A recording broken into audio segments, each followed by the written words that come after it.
What is up, everybody? Welcome back to another edition of Drive for Show, DFS for Dough here on RotoGrinders. Happy to be bringing you another edition of Golf Talk as we continue through the fall swing and what should be a really fun tournament this week. Probably the best tournament that we've had, certainly so far, of the fall swing. So excited to be talking about that with you.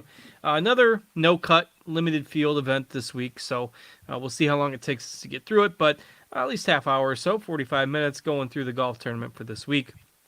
I am Justin Van Zuiden, aka STL Cardinals 84. I've got my usual co-host, Mr. Derek Farnsworth, alongside me, and I know we talked about Keegan Bradley on the show last week, and we both liked him, but Noto, I need to know, did you still play some Ricky Fowler? Although I know you're more single entry this time of year, so I presume he probably didn't make a single entry build. Yeah, no Ricky for me. I did play him in Vegas because I built 100 lineups that week. I only built one last week. Did have a Keegan Bradley outright though, and yeah, watching that the ending of that felt like 2012 again. I mean, talk about guys that haven't been relevant for quite some time. I mean, Keegan's been fine. He's been around, but he hasn't won since that playoff event. And Ricky, I think it's been Phoenix since the last time he won. So kind of felt like nobody wanted to win there at the end. Everyone had some serious nerves in that final group, but Yeah. Keegan ended up making the birdie, and then that was all it. Yeah, Keegan gets the victory. 4 rounds there under 70. Got that little bonus if you played on DraftKings last week, and probably, impressive for him to keep that rolling, make enough putts to win the tournament, and good for Ricky as well. We'll see, if the fact that he couldn't pull it out at the end is an issue going forward, a confidence issue, but it should give him a little bit of a boost. Certainly the best he's looked in a couple of years with that tied second finish there with Andrew Putnam. So even though I've made my share of jokes about Fowler on this show, nice to see him playing well. Certainly not rooting against the guy by any means. And him and Keegan dueling it out, and Putnam in the mix there as well. And Emiliano Grillo made another big run in the final round on Sunday, shot a 64 to get to 13 under par himself. And he's been playing really consistent golf now for about 6 months. So another guy that was in the mix there. And we talked about kind of the cheap punts. And I mentioned at the end of last week's show, if you wanted to go anywhere, Nakajima was probably the one Japanese guy that I would look at as a min price punt. He finished tied for 12th. So we hit on a lot of stuff on the show last week. And part of the problem was trying to avoid the landmines. A lot of the kind of more popular names had underwhelming weeks. Obviously, it was a no-cut event. There were only 78 golfers, but Morikawa, Mito Pereira, both tied for 45th. Cameron Young, 53rd. Tommy Fleetwood, 53rd. Matsuyama didn't have a very good week.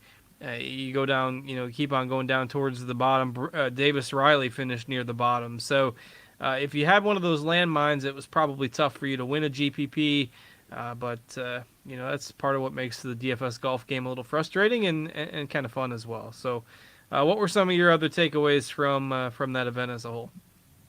Yeah, I mean, I love watching golf in prime time. Love the course over there. The only thing that I hate is not having shot tracker. Just it's such a different sweat experience. So hopefully they can figure that out if they keep going there year in and year out. But yeah, overall, I thought it was a good event.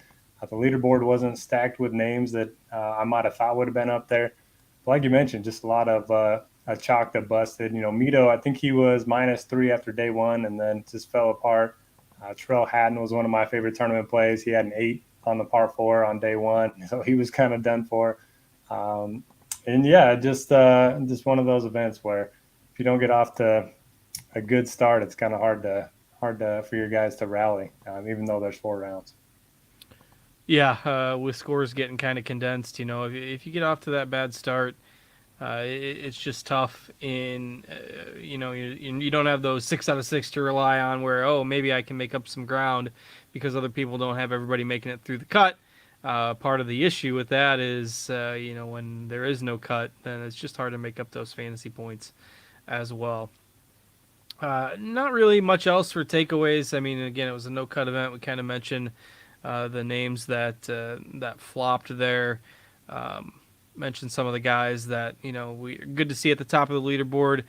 Victor Hovland, Thigala, Schauffele finished inside the top 10 as well. So those were some of the other high-end names that maybe did live up to expectations last week. But this week we've got another similar type of event. So no cut, limited field, 78 golfers with the CJ Cup. Now this is another tournament that in its infancy, in the first few years, it was played over as part of that Asian swing, but they have moved this one to the U.S. Since COVID hit, and this year they're going back to Congaree, which the course may be familiar, but it hosted a kind of one-off Palmetto Championship a couple years back. It was a course that I know Noto and I both really liked. Very interesting course dynamic in that it's a course that doesn't have a lot of rough. It does have accessible, birdie holes, but yet there's a lot of waste bunkers. There's a lot of water hazards, and it's a course where you could see a par five where somebody could easily make a three, somebody could easily make an eight, and there's just a lot of holes like that where good scores are rewarded, but there's so much trouble. Even though there's not a lot of rough, it's really interesting the dynamic of the way this course plays. And I think I read yesterday, it was I think the second toughest non-major course in 2 years ago when it was played, but yet there are plenty of birdies available. So really, really interesting risk reward kind of course. Then you also take in the fact that it's a no cut event. I think you're going to see a lot of people. I put this in our premium content this week. I think you're going to see a lot of golfers outscore their finishing position in terms of, okay, maybe he has a lot of birdies and a lot of bogeys and he finishes 40th, but yet he's top 20 in fantasy scoring. That could easily happen this week on a course like this. I just thought it was a whole lot of fun when they played here a couple years ago, and really interested to see how it plays again. Last time it was here, it was the week before the U.S. Open, and the field was terrible. Now we've got our strongest field of the fall swing on this fun course that we saw a couple years ago. What are your thoughts on the setup that we've got this week? Yeah, I love the way you broke that down. And to your point, there's a lot of volatility in the hole by hole scoring. So I think we're going to see a huge discrepancy between the winning score and dead last, something like, 40 strokes maybe. Maybe that's a little too high, but I could see somebody shooting plus 15 and minus 15. So maybe we get like a 30 stroke I was gonna say I'll take the discrepancy. under on 40. That may be a little aggressive, but hey, you get one guy that goes out there and shoots a 25 over. I guess it could happen. And so, yeah, the course extremely long. They wanted to play firm and fast, so they kind of styled it after the Australian Sandbelt, where you mentioned it, basically no rough. It's either fairway, water hazard, or these sandy waste areas. So, yeah, driving the ball is going to be important, both from a length perspective and just giving yourself shorter irons into these holes. You're going to see a lot of mid to long irons. I think I was looking at the approach shot numbers from last year, and 150 to 175 was above tour average. 175 to 200 was above. 200 plus was above. So you're going to see a lot of mid to long irons into these holes. Obviously, that's going to depend on how far guys are driving the ball, but I'm placing a big emphasis on driving. I think driving distance is going to come into play. Doesn't mean the shorter hitters can't contend. I do think short game matters as well. The greens are perched up a little bit, so that creates some tricky, around the green chip shots. And yeah, that's pretty much all from me. Guys that are long off the tee, go with the long irons, make a lot of birdies, and Bermuda putting, probably another thing I would look at. Yeah, I'm fine with the bomber angle this week as well, given the course setup and the lack of rough. You got guys that can get it out there. It can be an advantage on this course, and guys who are obviously not completely wayward, because then you'll find yourself in some hazards, but good total drivers is certainly going to have an advantage here. We've got a par 71. The par fives in terms of length are 595, 645, and 580. And based on the way that 645-yard hole plays, it could be reachable for the longer hitters, particularly if it's downwind. But you also have, a 520-yard par 4 and a 540-yard par 4, and those are just the longer ones on the front nine. And then on the back nine, you've got a 490, and then you've also got a couple of short par fours as well that could maybe be drivable if they play the tees up a day or two. So it all adds up to where it could be an advantage for the longer hitters coming in with maybe wedges or shorter irons on those longer par fours. Uh, could be an advantage if they're keeping it in the fairway. So really really fun course. If you didn't check out the event a couple years ago, be sure to at least watch some of this. I think you'll be impressed with the way the course plays. Maybe not as impressed if your guy's hitting a couple balls in the water and making a 9 on a par 5, but just a lot of volatility in this tournament. And I think you could see some pretty big swings in the scoring. Guys that shoot really poor rounds followed by really good rounds, or vice versa, to where maybe this is the week that you can make up some fantasy points if you fall behind early. So, other thoughts on the event itself, the field? I mean, a lot stronger field than what we're used to seeing in the fall for sure.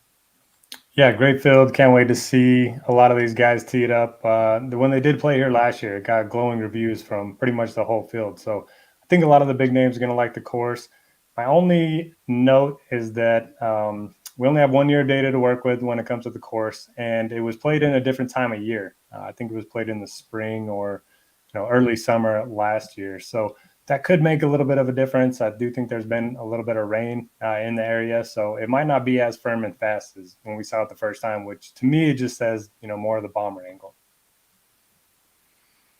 For sure, totally agree with that. We've surpassed the first hurdle of my mic potentially muting, but do I still sound okay? Still sound good. All right, we've passed one. We're going to try to see if we can make it through a show without the auto mute kicking in. I'm using a different browser to access our show platform, so we'll fingers crossed. One down, a couple more maybe to go. And again, fun field, fun tournament, fun course. Put in some lineups this week. I know there's a lot of sports going on. I know Noto's excited. The basketball's back. I'm excited. We got hockey going on. We got football going on. There's lots of stuff going on. But if you're going to play one golf tournament during the fall swing, this is definitely one where maybe you want to throw some lineups in when you see the course and when you see the field. And we've got, and it's pretty easy to make lineups this week too.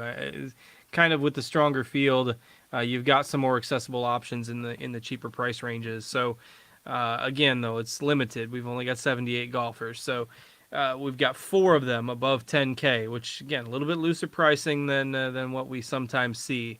But we've got McIlroy, Rahm, Scheffler, and Thomas as our 10K plus options on DraftKings this week. Who are you looking to start your lineups with? Yeah, similar to last week, I don't think there's a lot of holes in any of these golfers. I think Rory's going to be my favorite. Does look like he's going to be the most popular. 5 straight top 8 finishes. He's a guy that does everything well. His short game's really come around the last year or two, especially the putter. And it just seems like everything's kind of clicking for him. He has also been very good in no-cut events. He's also been very good on Tom Fazio designs. So he would be my favorite. No issue with Rahm coming off the win. Talk about drivers of the ball. He's one of the best on tour, similar to Rory. I think they're, deserve to be in a class of their own before the next 2 guys. Scheffler's just been struggling with the putter. We saw him kind of fall apart at the Tour Championship, the final round. Then we saw him struggle at the President's Cup as well. He was one of the only Americans without a point, I believe.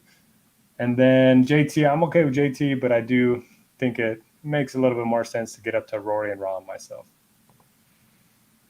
Totally in agreement on that, kind of the way you broke down that range. Like Scheffler, until we start seeing something, I think I just got to be out on him for now. Wait and see if he can rediscover the magic, particularly with the putter, before we hop back to Scheffler. So I'm out on him as well.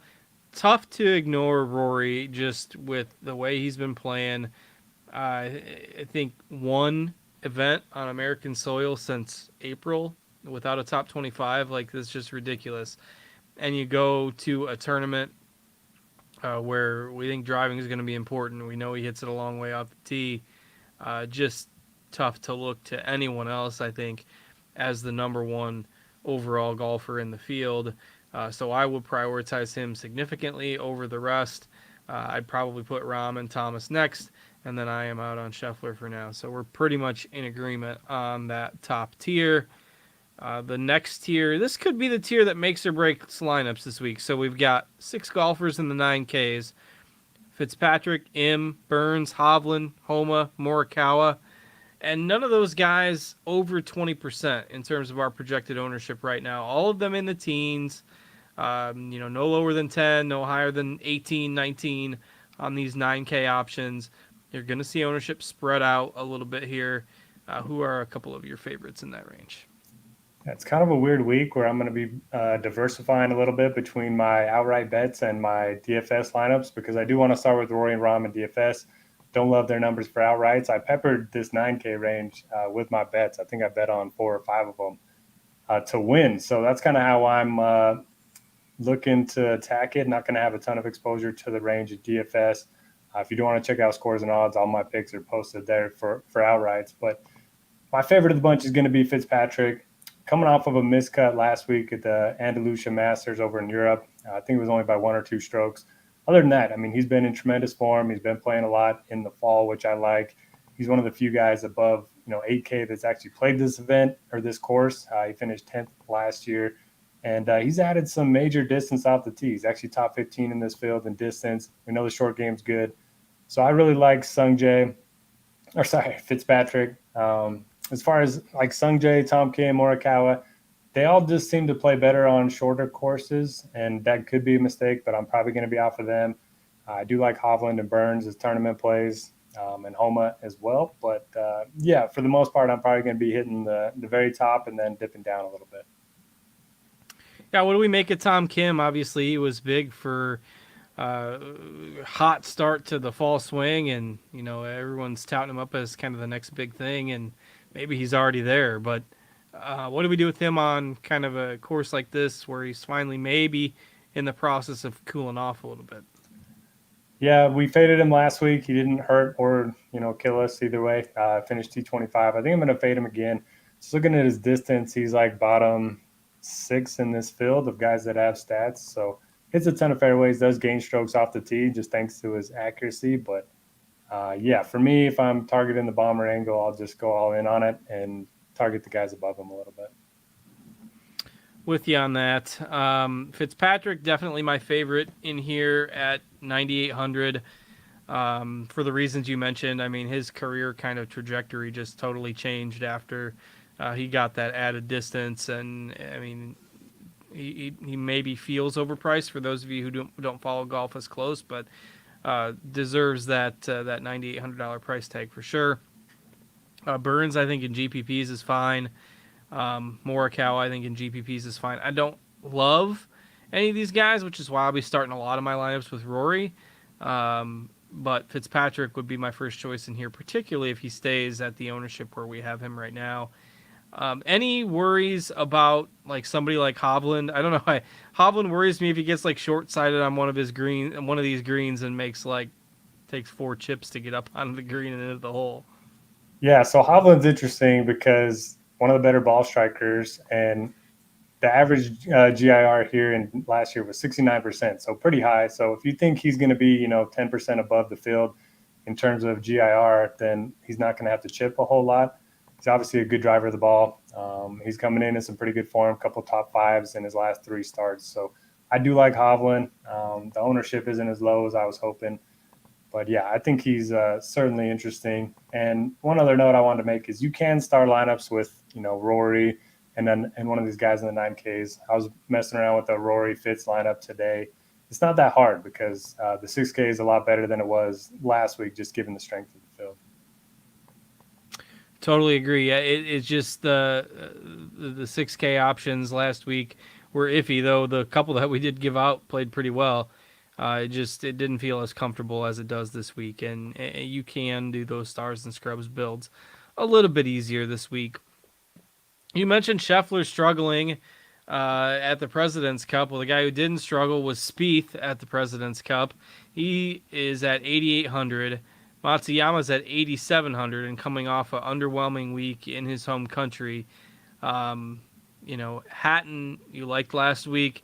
We'll be interested to see how he bounces back. Keegan coming off the win and the travel. Cameron Young, I think, is a really interesting risk-reward play as we kind of get into these 8Ks. lots to talk about in here. I really like Young because we know he hits it a long way. We know he's aggressive. This is the type of guy that I think Young might finish 30th, but be 10th in fantasy points. Or if he's totally dialed in, I mean, he could win the thing. So I haven't in the past played Cameron Young a lot, but I think this is 1 week where I am willing to buy in on him at 8,600. How are you handling kind of some of these other mid to upper 8K players? Yeah, we're on the same page this week, my friend. Love Cam Young in all formats. I did bet him as well. You mentioned the driving. I mean, he's top three in this field in strokes gained off the tee and in driving distance. And I was looking at some of his approach numbers. So he's not great with his wedges, but he is good with his mid to long irons. So I think this is a perfect course fit for him. He's a good putter, especially on Bermuda. So yeah, love Cam Young this week. Don't know what to do with speed. I mean, we've seen guys that play well in these team events go on some serious runs. The Ryder Cup last year for Scotty Scheffler kind of set him off for a career year. This year, I don't know. I mean, I want to bet Spieth at the Masters, so I hope he doesn't win before I'm able to get a big future on him at the Masters because he's 22-1 in some places there. I think he's got a better chance of winning that than he does this event. But still, it wouldn't surprise me to see him, kind of carry some of that momentum into this week. So if you want to play him in tournaments, certainly don't mind it. I will be going back to Hatton. I mentioned the no-cut success that he's had. Didn't work last week, but a lot of that was due to a quad and a triple. And he was second here in 2021. So one of the few guys with course history. And then at the very bottom of the range, I'll always play some Corey Connors, just a guy that you can rely on for a pretty good finish given his ball striking. Like Connors as well, and I think another kind of factor to note is if you are into, especially in your tournament builds, if you're into being super contrarian, like this is a week where you can maybe make that work because obviously it's difficult to tell who it's going to be, but there's going to be a really good golfer that has just a couple blow up holes like Hatton did last week, makes a couple of eights, and you're 8 over par in 2 holes at some varying point because you hit 4 balls in the water. You had 2 balls in the water on one hole and 2 in the water on another hole. Is going to happen to somebody. Figuring out who that is going to be is obviously the key, but this is also a tournament that maybe lends itself to just a little bit of unpredictability simply because of the layout of the course and a bad bounce into the water or into one of those, sandy waste areas where you maybe get a bad lie. It's just going to happen. And I'll tell you that's probably what worries me the most with Hatton because I feel like he could get completely pissed off at the course. Even though everybody loves it, like Hatton gets one bad bounce and all of a sudden he checks out for the week and says he hates the place. I don't know. That's a little bit of conjecture, but But you at can least see he's Hatton. played here before. What's that? But at least he's played here before. No, did he play in that event? Yeah, finished second. Oh, well, then even more reason for him to hate it this time when he gets a bad bounce and he's in 50th place. I didn't catch that. I was He looking at doesn't the like leaderboard many earlier. courses, so maybe this is one that he does. Fair enough. Roll the dice with Hatton. I certainly think he's fine in tournaments. Keegan coming off the win, that is a spot where nobody's going to play him. You mentioned Connors. Again, tough to ignore him. At the lower end of that range, and his ownership is a little more in check these days because we haven't quite seen the glitzy form that maybe we saw a year ago. I like Lowry a good bit. I see he grades out well in the projections too. I was kind of hoping he wouldn't be as popular, but Lowry likes these kind of courses where he can be a little creative and kind of think his way through the course. This is a spot where I think the course setup could suit him nicely. So I don't mind Lowry. All in all, pretty interesting range and not too much of a dip from those 9K options. So I will mix and match in here a little bit more. Anything else on the 8Ks for you? Yeah, the model does love Lowry. It also loves Russell Henley, which we'll get to in a little bit. 2 guys that I wasn't planning on playing a lot of, but I might just have to, blindly trust it rather than my gut. And then Taylor Montgomery's back in the field. I'm not going to be playing him, but excited to see him in his toughest field to date. And then Sahith Theegala, I think he's a very interesting showdown play. I never seem to get him right on the full slates, but we saw it last week in Japan. He almost had a 59 over there. He's been playing a lot better, so I think he could be an interesting large field tournament play or showdown play. Yeah, I like that call as well. He tends to be a little bit streaky, and hopefully, maybe last week was the start of another little upswing for him. No issues playing Thigala, Montgomery in tournaments at modest ownership, and really, you're not going to see a whole lot of chalk in that range. Young doesn't surprise me; he's going to be somewhat popular, but we're not going to deal with a whole bunch of chalk in the next few ranges, except as we get into the 7Ks. Maybe Aaron Wise at 7,800, maybe Mito. But it does kind of spread out. Lots of options in here as well. Who are you looking at in kind of the mid to upper 7Ks? Yeah, not as much that stands out to me here as some of the other ranges. I do like Aaron Wise, but he's going to be very popular. I kind of put him in the good shot category, just given his ball striking, his numbers off the tee, his Bermuda putting. He's not a great putter, but he actually is a positive putter on Bermuda, and doesn't make a lot of bogeys. Top 5 in this field over the last 4 months, top 10 over the last 12 months in bogey avoidance. So I think he's certainly interesting at 7,800. He's also the first guy out on Thursday. So if you want to sprinkle a little first round leader on him, I don't mind that one bit. Everyone else, I don't have a strong take. The model doesn't mind Fleetwood and Mito, but they both kind of let me down last week. So yeah, I don't know. Do you have anybody else? Not a great range for me. Yeah, it's not. I will mix and match here though, because I do think some of these guys have upside. Cam Davis at 7,500.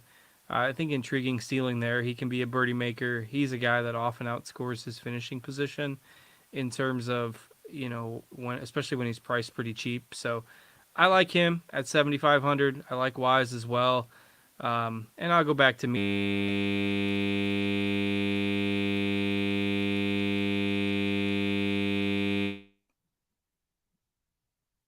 Got some robot action there from Yep, little extra robot this time. little robot action. So I'll just continue talking until we get we have more robot. All right. It's bad, Justin. You might want to jump out and jump back in. Yeah, Candace Reynolds in the chat. WTF, laugh out loud. Yeah, that's. I wasn't sure what was happening either. But anyway, in that mid 7K range, what about Jason Day? So we talked about the guys last week that have had career resurgences in Ricky Fowler, Keegan Bradley, Jason Day. The last time we saw him was in Vegas. Ended up finishing in the top 10. And maybe he's got it going a little bit. He's always been better on courses where you can spray it, where you can hit a lot of drivers. So, Justin, are you back? I'll talk really quietly in case it's bad. How are we sounding? It's good. It wasn't like your voice being a robot. It was just a loud sound. Yeah, so when it does the auto mute, it apparently the browser didn't didn't catch it. But I'm hoping that switching back from one browser to the other when that happens will eliminate the robo mic. But hey, it only happens once an hour, so we should be good for the rest of the show as long as I'm not burning anybody's ears off. Well, you were about to give your Jason Day take, so that's why I went. That's why it went out. No, nobody needed to hear that, so I'm glad they didn't. I don't know. I'd probably not play in Day, but like Day or Fowler. Well, so I was reading. There's like 8 guys in the field that played in Vegas and then flew to Japan and then now are flying back to South Carolina. Ricky's one of them. That does worry me a little bit. I mean, that's a ton of travel, and I think it was a 13-hour time difference the one way and then 16 hours back this way. So I think that's going to be tough for some of the guys. So I'll take Day over Fowler, even though I'm rooting for Fowler. I really do think he might have things figured out a little bit. I hope so. It would be very cool to see him have a kind of redemption story, and the extensive travel is a bit of a worry. But he should be playing on some adrenaline after that finish last week. I certainly don't think he's going to want to pack it in after that. So I don't mind it. I've poo-pooed him for 2 years. I'm still not going to play him, but I'm not going to argue against anyone who wants to ride the wave. So, especially since there's not a lot in these 7Ks that you feel like you have to have. Like, we've got Straka with the highest ownership. I don't really love that. I think I'd rather go to a Munoz or a Henley or our boy Keith Mitchell, who I know we both like again. Like, this is a Keith Mitchell course if I've ever seen one. Just bomb it. see what happens. He's been great off the tee. He's going to make a bunch of birdies. He's going to screw up a few holes too. Like, I'd be totally okay with Keith Mitchell finishing 50th and being, 19th in fantasy scoring or something like that. Probably another guy too that's going to end up being optimal one day in Showdown, just a matter of what day. And he's probably going to be a lineup killer one day in Showdown. But yeah, I can go back to some Keith Mitchell this week as well. I'm not sure what else you've gone through here in the lower part of the 7Ks, but that's kind of my takes. Yeah, you said we don't have to force anybody, but yeah, give me all the Keith Mitchell this week for the reasons you mentioned. I'm looking at 3 different driving stats this week: off the tee, total driving, and driving distance. And there's only 2 golfers in the field that are top 10 in all those categories in 3 different time spans. It is Keith Mitchell and it is Jon Rahm. So just one of the better drivers in the world. And you mentioned the birdie making. 7,200 is a great price. And we used to always play him on Bermuda greens, and these are Bermuda. So I love the spot for Mitchell. I like Henley. Well, the model likes Henley.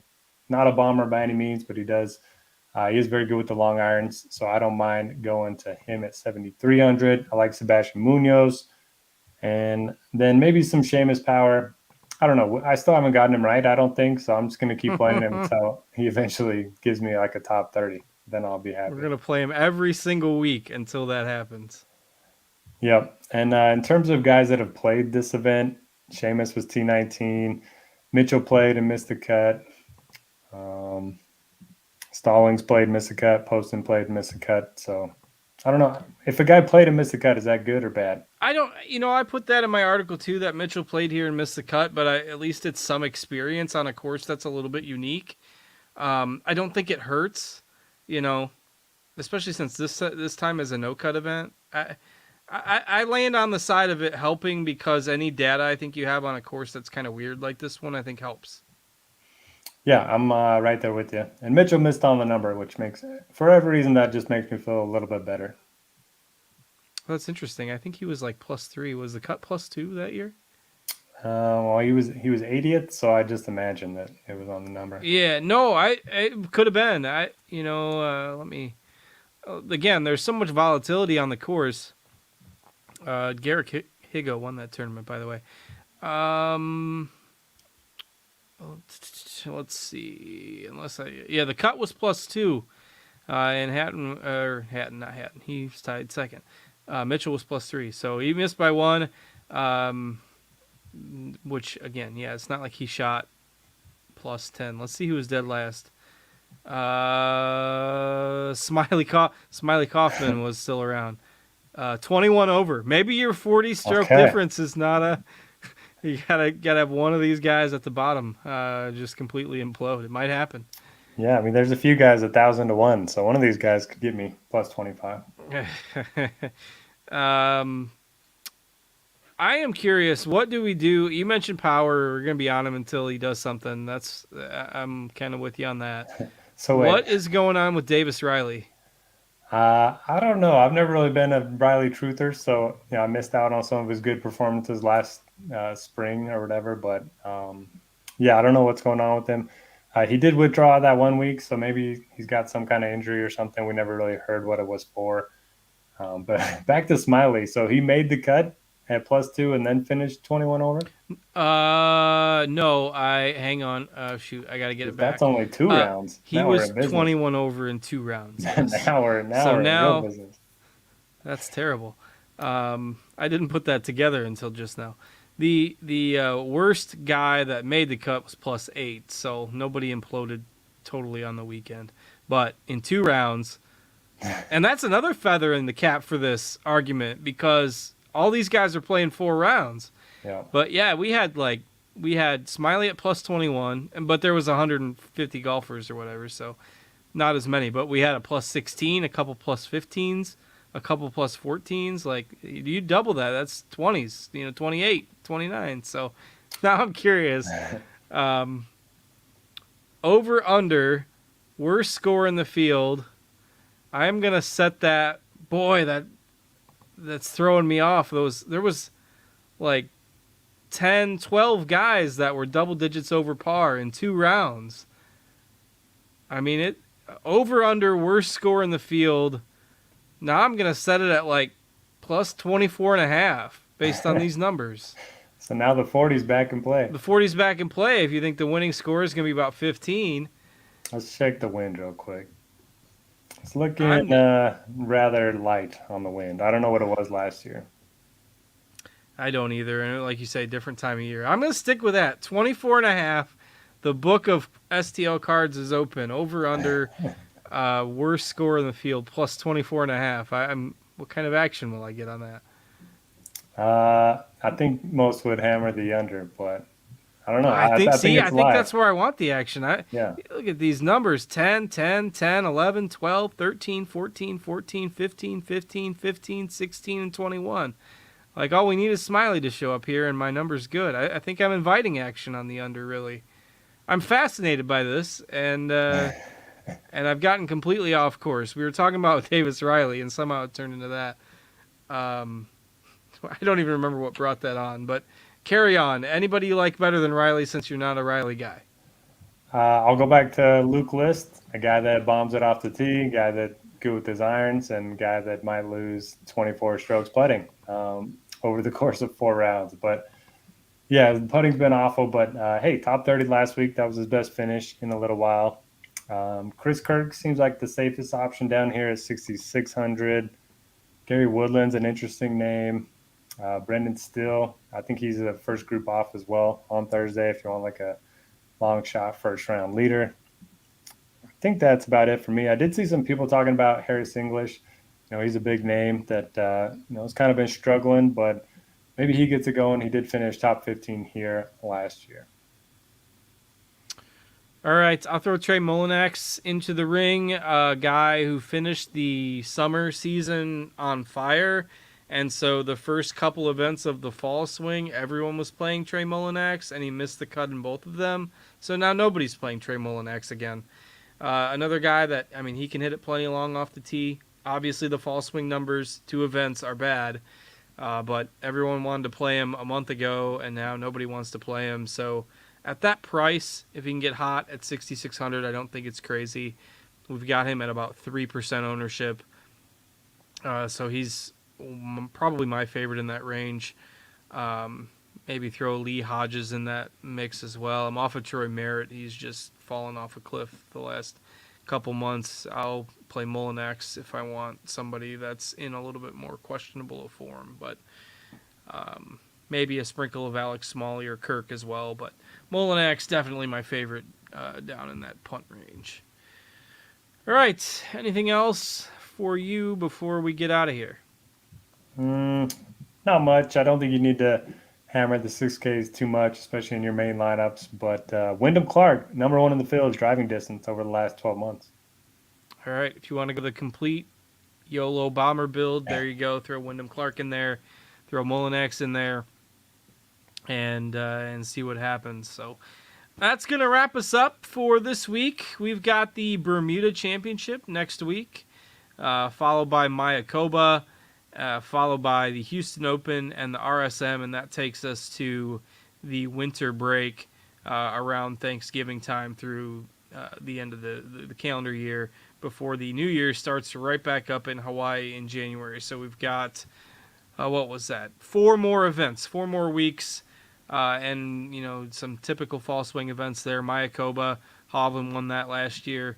RSM usually has a pretty good field for all the kind of big names that reside or live in that area. So should be 4 more fun weeks of golf, but this one right here is probably the strongest field you're going to see of those remaining events. So enjoy it. Good luck with all your lineups. Good luck navigating all the sports that are going on right now. Basketball is back. We've got you covered. RotoGrinders.com, ScoresandOdds.com if you want the sports betting tips. Whatever you need, we've got here for you. So thanks for watching. Be sure to hit that like button on your way out. Subscribe to the channel if you want to know when all our basketball videos, betting videos, football videos, whenever we go live at RotoGrinders, you can get that notification if you subscribe to the channel. So for our producer Devin, working hard behind the scenes for us, for Noto, thanks as always to him for joining me. I am Justin. Have a great week, everybody, and we will catch you back here next week. Same time, same place. Take care, everyone.